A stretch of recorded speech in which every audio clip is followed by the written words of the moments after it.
बालको नमस्कार, स्वागत है आपका आपके अपने YouTube चैनल पर। अपन न्यूरल कंट्रोल कोऑर्डिनेशन यूनिट को ले रहे थे और इस यूनिट के अंतर्गत आज अपना जो टॉपिक होगा वो होगा नर्व सेल न्यूरॉन। बड़ा सरल टॉपिक है परंतु कुछ सवाल सीधे सीधे यहाँ से आ जाते हैं। आज की क्लास में आपको याद हो जाना चाहिए। अच्छे से नोट्स बनाओ, अच्छे से तैयारी करो। वैकेंसी आई गई है, फुल फ्लैश में लग जाओ। पुराने जितने भी वीडियो हैं देखने हैं दोबारा देख लो, नहीं देखने हैं कम से कम अपनी बुकलेट से रिवाइज करो। चैनल आपके सामने है, अभी आप वीडियो देख रहे हो तो चैनल पे ही हो। अभी तक भी जो वीडियो देख रहे हैं और उन्होंने ये काम नहीं कर रखा है वो कम से कम चैनल को सब्सक्राइब कर लें, बेल आइकन को दबा लें, जिससे जो भी कोई वीडियो आता है उसका नोटिफिकेशन आपके पास में आ जाए। लाइक करना चाहो कर दो, शेयर करना चाहो कर दो, डिसलाइक करना चाहो कर दो, जो भी आपको ठीक लगता है। कई सारे ऑप्शन है नीचे, वो आप इस्तेमाल कर सकते हो। करने के साथ साथ में पर ये इतने सारे ना भी करो तो भी कम से कम पढ़ाई तो शुरू कर दो।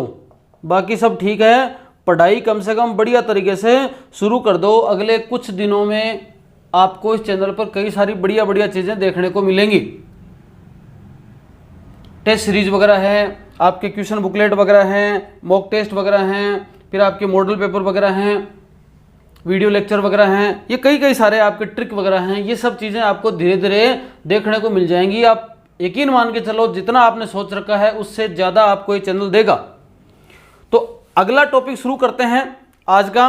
ध्यान से मन लगा के सुनना। और टॉपिक का नाम है नर्व सेल, या इसको बोल सकते हैं न्यूरॉन, तंत्रिका कोशिका। देखो समझो, नर्व सेल जो है आपके क्या है, structural and functional unit of nervous system. अपना जो तंत्रिका तंत्र है उसकी संरचनात्मक और क्रियात्मक इकाई को क्या बोलते हैं, न्यूरॉन बोला जाता है या नर्व सेल बोला जाता है। नर्व सेल का जो ओरिजिन है वो किस तरह का है, एक्टोडर्मल। इंपॉर्टेंट क्वेश्चन है। और नर्व सेल के डेवलपमेंट के लिए, नर्व सेल के विकास के लिए क्या थायरोक्सिन हार्मोन की आवश्यकता होती है। थायरोक्सिन हार्मोन चाहिए, ये एक अलग याद रख लेना। आगे देखो एक शब्द आता है न्यूरॉन और न्यूरोग्लिया सेल। थोड़ा अंतर के हिसाब से मैं आपको बता दूं। देखो दोनों न्यूरॉन के जैसी स्ट्रक्चर होती हैं, ये साइज में थोड़ी बड़ी छोटी, संख्या में कम, तुलनात्मक ज्यादा ज्यादा। इंपॉर्टेंट चीज है, न्यूरोसेल के अंदर, न्यूरॉन के अंदर कभी भी डिवीजन नहीं होता, विभाजन नहीं होता, यहां पर डिवीजन होता है। तो ऐसी नर्व सेल जिसमें डिवीजन होता रहता है उसको न्यूरोग्लिया या न्यूरोग्लियल सेल कहा जाता है। डिवीजन होता है। आगे इसमें क्या है कि जो नर्व इंपल्स है, नर्व इंपल्स का प्रोपेगेशन, विस्तार होता है किसके अंदर, न्यूरॉन के अंदर। जबकि इसके अंदर क्या है, न्यूरॉन का संरक्षण करती है ये और मरम्मत, रिपेयर का काम करती है। न्यूरॉन अगर कोई डैमेज वगैरह हो जाता है तो उसको रिपेयरिंग करने का काम न्यूरोग्लियल सेल करती है। ये किसकी यूनिट है, नर्वस सिस्टम की यूनिट। जबकि ये किसकी है, अपने न्यूरोग्लियल सिस्टम बॉडी में है की यूनिट है ये। इंपॉर्टेंट सबसे बात ये है यहां पर, ये वाली बात और ये वाली बात, ये दो बातें इंपॉर्टेंट है आपके नर्व और न्यूरोग्लियल। जैसे मान लो सीधा सीधा आपने न्यूरोग्लियल सेल तो नहीं है सिलेबस में, परंतु मान लो कि ऑब्जेक्टिव टाइप क्वेश्चन दे दे और उसमें इसका भी कोई नाम आ जाए, एक लाइन में दे दे, तो आपको इसका ध्यान में रहना चाहिए। ठीक है, आगे चलते हैं। देखो न्यूरॉन या नर्व सेल है, स्ट्रक्चर आप सब लोगों ने आराम से देख रखी है।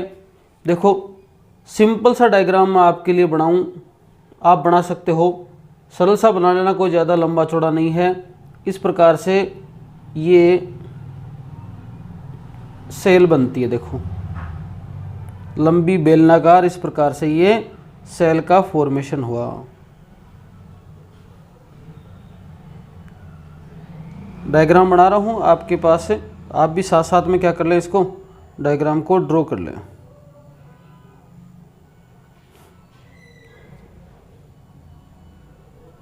अभी इसका अपन लेबलिंग करेंगे, नामकरण करेंगे। अभी मैं इसको थोड़ा सा बना लेता हूँ।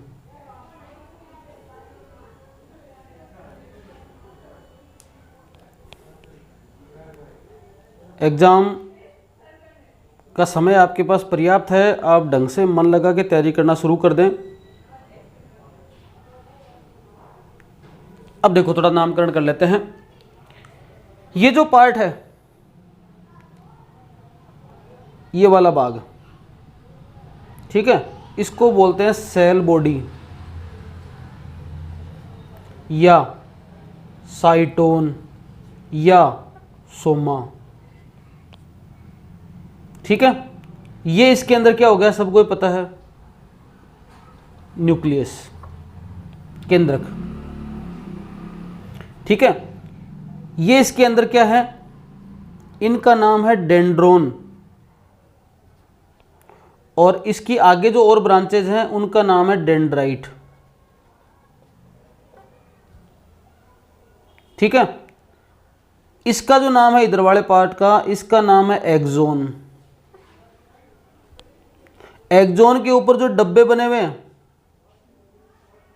उन डब्बों को बोलेंगे माइलिनेटेड शीथ। इनके अंदर कोशिकाएं हैं कुछ, उनका नाम है स्वान सेल। ठीक है, इसके अंदर कुछ मैटर बिखरा रहता है, इस तरह से कुछ सेल्स होती हैं, उनको बोलते हैं नीजल ग्रेन्यूल्स। क्लियर है? जहां जहां पर माइलिनेटेड शीट नहीं है उस जगह को बोलते हैं नोड ऑफ रेनवियर। ये है आपके एक्सोन का टर्मिनल भाग, टर्मिनल एंड। ये है सिनेप्टिक वेसिकल्स। ठीक है जी, ये देखो एक स्ट्रक्चर होगी नर्व सेल की, न्यूरॉन की। ठीक है, अब देखो एक एक चीज को समझते जाओ। इसके आधार पर आपने, ये आपको नजर आ गया होगा कि इसके तीन भाग हो गए, एक तो ये वाला, एक ये वाला और एक ये वाला। ये इसके तीन पार्ट हो गए। सबसे पहले बात करते हैं पहले पार्ट की, सेल बॉडी या साइटोन। ठीक है, स्ट्रक्चर कैसी, अंडाकार या गोलाकार। ठीक है, क्या है, एक न्यूक्लियस प्रेजेंट है। ठीक है, एक न्यूक्लियस प्रेजेंट है। इसका जो झिल्ली है, मेम्ब्रेन है साइटोन की, उस मेम्ब्रेन को बोलते हैं न्यूरोलेमा। और जो अंदर तरल भरा है जैसे अपने साइटोप्लाज्म होता है, उसको बोलते हैं न्यूरोप्लाज्म।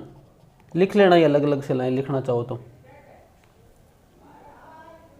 ठीक है, इसमें जो नर्व इंपल्स है ना, उसके प्रोपेगेशन के लिए, नर्व इंपल्स के विस्तार के लिए क्या पाए जाते हैं, न्यूरोफिब्रिल नामक स्ट्रक्चर पाए जाते हैं। इसमें आपके न्यूक्लियस के साथ साथ में, न्यूक्लियस के साथ कई ग्रेन्यूल्स पाए जाते हैं जिन्हें नीजल ग्रेन्यूल्स कहते हैं। क्वेश्चन क्या पूछा जा सकता है, नीजल ग्रेन्यूल का संबंध किससे है, तो वो एक्सोन दे देगा, डेंड्राइट दे देगा, नोड ऑफ रेनवियर दे देगा, स्वान सेल दे देगा, कोई भी दे देगा। तो आपको दिमाग में रखना कि नीजल ग्रेन्यूल का संबंध किससे है, आपके साइटोन से संबंध है इसका। ठीक है, ये वाली बात हो गई। अब 2 नंबर क्या, डेंड्रोन। साइटोन जो भाग है, साइटोन से पतले सूत्र या धागे निकलते हैं जिन्हें डेंड्रोन कहते हैं। ये साइटोन है, इससे धागे निकले हैं, इनका क्या नाम है, डेंड्रोन है। और ये डेंड्रोन की ब्रांचेज, डेंड्रोन की ब्रांच क्या कहलाती हैं आगे जाके, और भाग हो गए ना इसके, ये डेंड्रोन हो गया मान लो, और इसके आगे जाकर इस प्रकार से और ऐसे भाग हो गए छोटे छोटे, ये वाले, इनको बोलेंगे डेंड्राइट।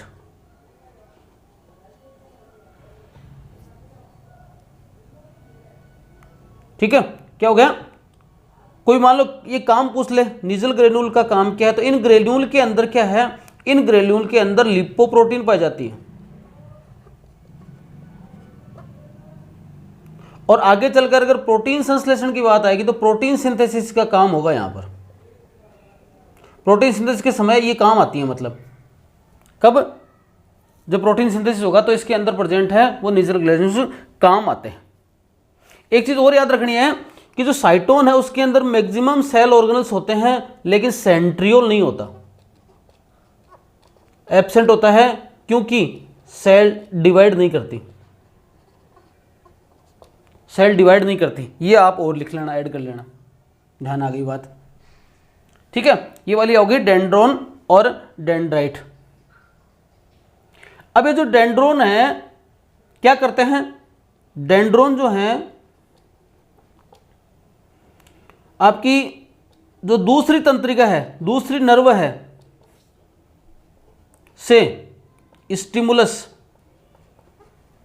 को रिसीव करते हैं, ग्रहण करते हैं ये, और किसको देते हैं, साइटोन को देते हैं, है ना। डेंड्राइट क्या करेंगे, जो दूसरी न्यूरॉन है उससे जो रिसीव करेंगे, किसको रिसीव करेंगे, स्टिमुलस को रिसीव करेंगे, संदेश आएगा उसको ग्रहण करेंगे, आवेग को ग्रहण करेंगे, इंपल्स को ग्रहण करेंगे। स्टिमुलस तो जैसे बॉडी ने ले लिया, है ना, यहाँ पर इंपल्स मान लो, नर्व जो इंपल्स है, इंपल्स है वो इसने ले लिया और किसको दे दिया, साइटोन को दे दिया। ये वाला काम किसका हो गया, ये वाला काम हो गया इसका डेंड्रोन का। अब देखो डेंड्रोन के बाद में जो स्ट्रक्चर है उसका नाम, तीसरे का नाम है क्या, एक्सोन। डेंड्रोन के बाद में क्या हो गया, 3 नंबर पे, ये 3 नंबर पे हो गया एक्सोन। क्या लिखोगे, साइटोन के नीचे मोटा लंबा तंतु जिसे एक्सोन कहते हैं, इसकी झिल्ली एक्सोलेमा, इसमें जो फ्लूइड है उसको नाम एक्सोप्लाज्म। ठीक है, इसका अंतिम भाग शाखा में बंटा होता है, शाखा में विभाजित, जिसे क्या बोलते हैं, टीलोडेंड्रोन। अब याद, टीलोडेंड्रोन का मतलब डेंड्राइट से संबंधित नहीं है, टीलोडेंड्रोन या फिर एक्सोन टर्मिनल एंड बोल सकते हैं उसको। ठीक है, ये जो टीलोडेंड्रोन है, टीलोडेंड्रोन के अंत में एक नोब होता है, गुंडी होती है, जिसे क्या कहते हैं, सिनेप्टिक बटन कहा जाता है। सिनेप्टिक बटन कहा जाता है, ठीक है। इसी सिनेप्टिक बटन में एक वेजाइकल पाई जाती है, वेजाइकल पाई जाती है, और इस वेजाइकल के अंदर क्या भरे रहते हैं, न्यूरोट्रांसमीटर, न्यूरोट्रांसमीटर भरे रहते हैं। कहाँ पर, इस गुंडी पर। ये इसका अंतिम भाग हो गया एक्सोन का। अंतिम भाग में फिर ये ब्रांचेस फैल गई। ब्रांचेज में जो ये जो सिनेप्टिक बटन है ये वाली, और इसके अंदर जो ये है वेजाइकल्स गुंडी है, इस गुंडी के अंदर कुछ द्रव्य भरा रहता है, जो केमिकल भरे रहते हैं, उन केमिकल को न्यूरोट्रांसमीटर बोलते हैं। और मुख्य केमिकल का नाम है एसिटाइल कोलिन। काम आएगा, याद रखना। ये सिनेप्टिक वेजाइकल में क्या भरे रहता है, न्यूरोट्रांसमीटर। सिनेप्टिक वेजाइकल के अंदर आपके एसिटाइल कोलिन भरा रहता है, ठीक है। अब जो ये एक्सोन है, एक्सोन के ऊपर विशेष माइलिन का आवरण पाया जाता है, आवरण पाया जाता है, ये वाला। तो जिन एक्सोन पर माइलिन का आवरण पाया जाता है, जितनी दूर में पाया जाता है, उसको तो बोल देते हैं क्या, माइलिनेटेड एक्सोन। और जो नहीं पाया जाता उस वहां पर नॉन माइलिनेटेड, ठीक है। माइलिनेटेड और नॉन माइलिनेटेड, या मान लो ऐसे एक्सोन जिनके ऊपर आवरण पाया जाता है वो माइलिनेटेड एक्सोन, और जिनके ऊपर आवरण नहीं पाया जाता वो क्या हो गए, नॉन माइलिनेटेड क्या हो गए, आपके एक्सोन हो गए। इनका जो निर्माण है, इस शीत का, इस माइलिन आवरण का निर्माण कौन करती हैं, SCHWAN स्वान सेल्स। हालांकि स्वान सेल दोनों में पाई जाती है, माइलिनेटेड और नॉन माइलिनेटेड दोनों जगह पर, लेकिन माइलिनेटेड के अंदर क्या करेंगे, स्वान सेल यहां पर इस माइलिन शीत का निर्माण करेंगे, ठीक है।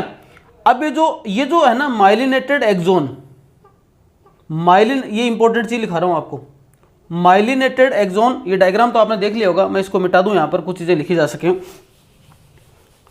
माइलिनेटेड जो एक्सोन है, माइलिनेटेड एक्सोन है, ये माइलिनेटेड एक्सोन आपके क्रेनियल, ये सीधा सीधा दे रखा है, एनसीईआरटी में पूछा जा सकता है, क्रेनियल नर्व एंड जो स्पाइनल नर्व है, 12 जोड़ी और 31 जोड़ी, उनमें ज़्यादातर उनकी जो नर्व हैं उनके अंदर माइलिनेटेड एक्सोन ही पाया जाता है। और जो नॉन माइलिनेटेड एक्सोन है वो कहाँ पर है ज़्यादातर, somatic and autonomous nerve cell में, ठीक है, या ऑटोनोमस नर्व सिस्टम के। अब आप कहोगे सर सोमेटिक तो नाम कभी आया ही नहीं, आपने तो केवल बताया था कि आपके सेंट्रल नर्वस सिस्टम होता है, पेरिफेरल नर्वस सिस्टम होता है और ऑटोनोमस नर्वस सिस्टम होता है। देखो एनसीईआरटी किताब में एक नाम दे रखा है कि आपके पेरिफेरल नर्वस सिस्टम के 2 भाग हैं, एक सोमेटिक नर्वस सिस्टम और एक ऑटोनोमस सिस्टम।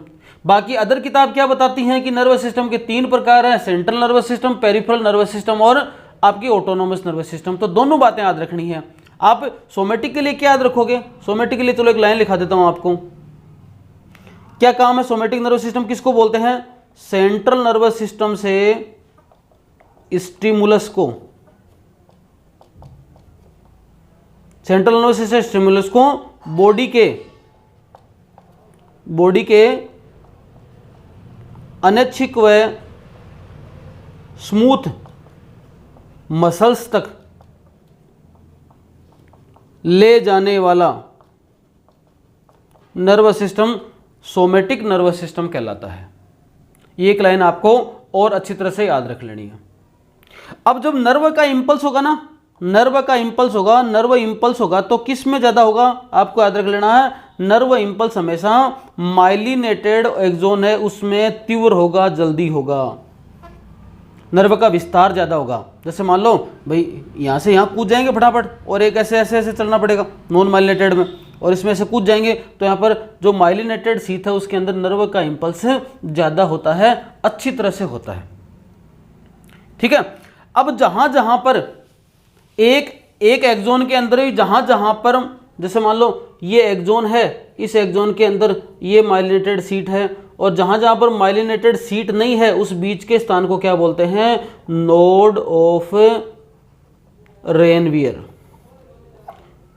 रेनवियर के अक्षत बोला जाता है इसको, ऐसा बोल सकते हैं इसको, रेनवियर संधि बोल सकते हैं, ऐसा मान लो चाहे तो ऐसा बोल सकते हैं कि तो नोड ऑफ रेनवियर का काम कहां पर है? ये दो आपके माइलिनेटेड शीट के बीच में पाए जाते हैं। ठीक है। अब देखो जो एक एक्सोन है, जैसे मान लो एक डायग्राम बच्चे समझाऊं आपको, ये मान लो अंतिम भाग है ये एक्सोन का, और इसकी ऐसी ये ब्रांचें हो गई, ऐसे ब्रांचें हो गई इस प्रकार से, ये वाली है ना, और ये गुंडियां हो गई मान लो यहाँ पर,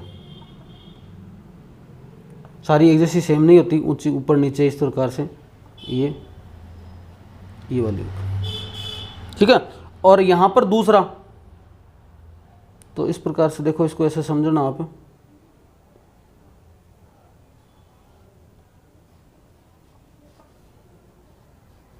ये दूसरा क्या नर्व है, और इसकी क्या है ये डेंड्राइट भाग है। ये क्या हो गया?